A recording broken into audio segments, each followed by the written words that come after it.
Hi, I'm Jan Ozer. I'm here today with Sharon Carmel. We're at Mile High Video. Sharon is the founder and CEO of Beamr, a company that we've worked with since, I guess 2016, 15? 16. 16. And we're just going to talk about what he's showing at the show, what's hot, what's not, and why he comes to Mile High. So thanks for joining us. Thank you. So what are you showing this year at the show?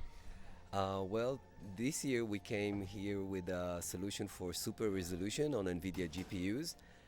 And basically, Beamr took all of its content adaptive technology to GPUs, and it works now in real time, 4K P60. So we have live optimization solutions that brings about 40% added efficiency to video encoding using Nvenc on NVIDIA GPUs. Now, these same GPUs, of course, can run AI algorithms, so why not use the available GPU to run other tasks, for example, super resolution? And what we're demonstrating here today is how we are actually running in parallel to optimized video in real time. We're also running super resolution processes that increases the video resolution by 4x. So we can get 720p or 480p videos and bring them up to 1080p and 4K. And all that's real time with transcoding at the back end? So the demo here, to be frank, wasn't real time, but this is what we're aiming at. Okay. And the benefits of super resolution, I guess why don't you go into it? What is super resolution and why are people using it? So I think there are a number of use cases, and it really depends where you are taking the super resolution. If you would like to run it on the back-end side, then you can take, for example, old video archives that were shot in standard definition and turn them to 4K. And it used to be a very costly post-processing editing and post-processing labor intense, and that now it is done automatically. And I think, that what we can see today after running about 20 different models, that it is pretty good. I would say it is 98, 99%, what you would like to get as an end result, which is pretty neat. Okay, so to test that, you'd start with 4K footage, you'd reduce it down to 720, and then you'd use your technology to scale, and then you'd compare the scaled technology to the original. Is that what you're doing? No. We took videos that's the availability. They're available at 720p or 480p. Okay. There's no reference. It's just inventing these pixels and, coming from perception, quality measure, full reference. This is hard to take in, but it works. Now, I guess my question was more how you test it, not how you use it. I understand you want to use it for low resolution, but for when you measure the performance, how do you do that? So you measure the performance really subjectively. You don't compare it with the 4K. Let's say you had a 4K, you reduce it, and then you blow it up again. Then that wouldn't be, I think, the right benchmark. The right benchmark is it visually pleasing? And this is a different benchmark. You can crowdsource that, and ask for people take. And if you will get 90% of the people say, we want to see the super resolution, I guess you get it right. Okay, and you're competing, I guess most 4K TVs have automatic scalers. What's the advantage of doing it with AI, with your technology, as compared to just letting the TV do it? So I think that the scalers that you have on TV, again, these are some, I would say, sophisticated horizontal and vertical interpolations of the pixels, but it's not really inventing new detail. When you are creating enormous scaling, like 4x on each dimension, then it's very hard to do it with the linear scalers.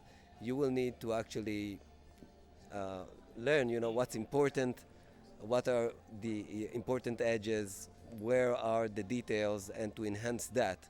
And this is not what the television scalers are doing today. For that, you need different logic, and this is the super resolution we're discussing now. Okay, and content adaptive was the technology that you kind of brought to market back when we first met. Yep. And now you're doing that live for 4K with the NVIDIA technology. So I guess you had a big announcement early last year, and what was that announcement with NVIDIA? So the development that we've done with NVIDIA is creating APIs that can help us control the NVIDIA GPU in order to bring our content adaptive quality measure to the platform. And for that we needed very fine controls of Nvenc. So we defined that together with NVIDIA. They implemented everything on their end, so the driver will support it. And as of Media SDK 12.1 and onwards, these APIs are supported. On our end, we need to take all of our technology from CPU to GPU, which is a whole rewrite, really, because it needs to run parallel, very efficient, and it's really, really different. And that was heavy lifting, definitely on the NVIDIA side and also on the Beamr end, bringing this technology in, and that was the effort. The announcement last year, I believe, was around codec modernization. So what you can do is not just having a better efficiency, let's say take your HEVC or AV1 encode and make them 30 to 40% more efficient.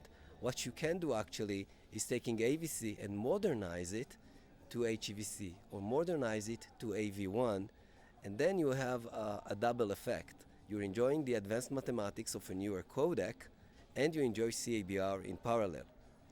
Now, what would that be compared to? Say you want to move from AVC to HEVC.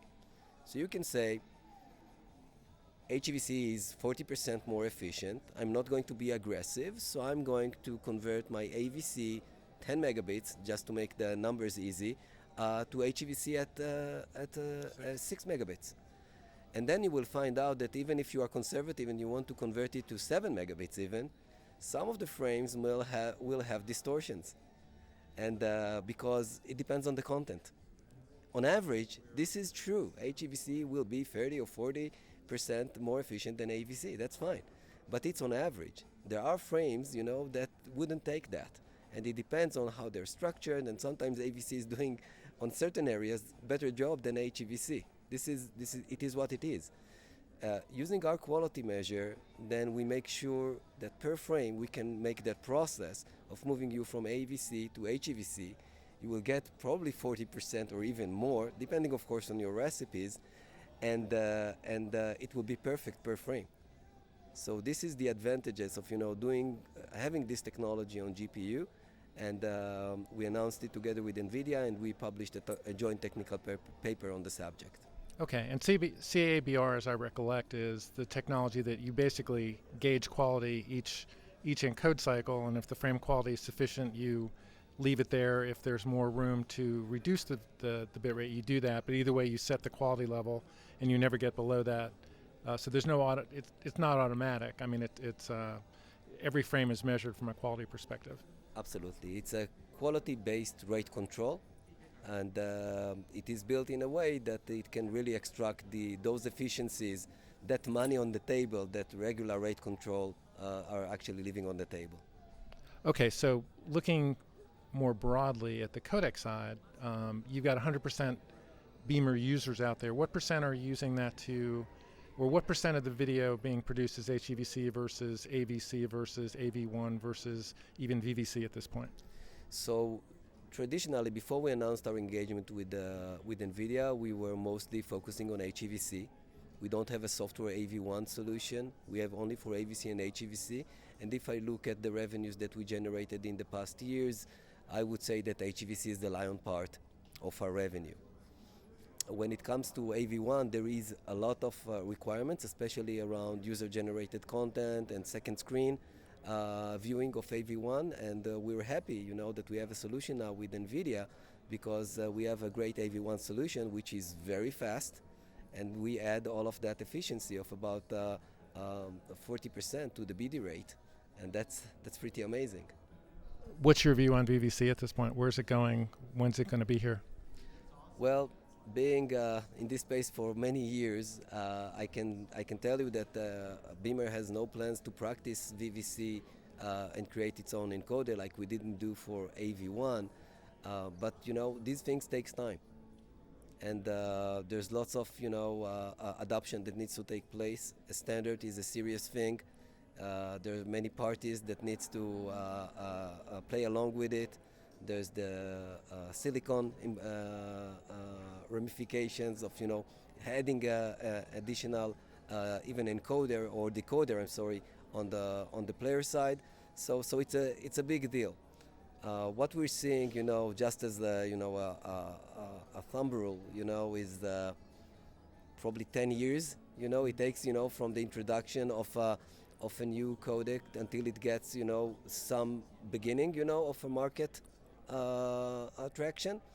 And then there's always this adoption masses where the content distributors are saying, we're going to adopt it because we see enough availability of the decoders, so yes, we're going to adopt yet another standard. And this is always a transitional process, so it takes time. So don't hold your breath, and not because I have anything against it, right? It's just, it's just a process that takes a long time. Okay, listen, thanks for your insight. Good to see you again. And let me finish up by asking you about Mile High. Why do you come to Mile High? What's the audience here like for you? Why is it a show that benefits you as Beamr? We would like always, as Beamr, to interact, with top specialists in the space. So for us, it is a way, it's a learning experience, really, to understand, what's new, what are the problems, where it hurts when it comes to content distribution or content encoding. And I think the top people, from the industry are coming to Mile High Video. And for us, it's a great exercise. It's not too big, so you can have, time to have serious conversations, with your peers, and that's a wonderful experience. Okay, well, good. I'm glad we got a time to catch up yesterday and this time today. So thank you for your time. Appreciate it. Thank you.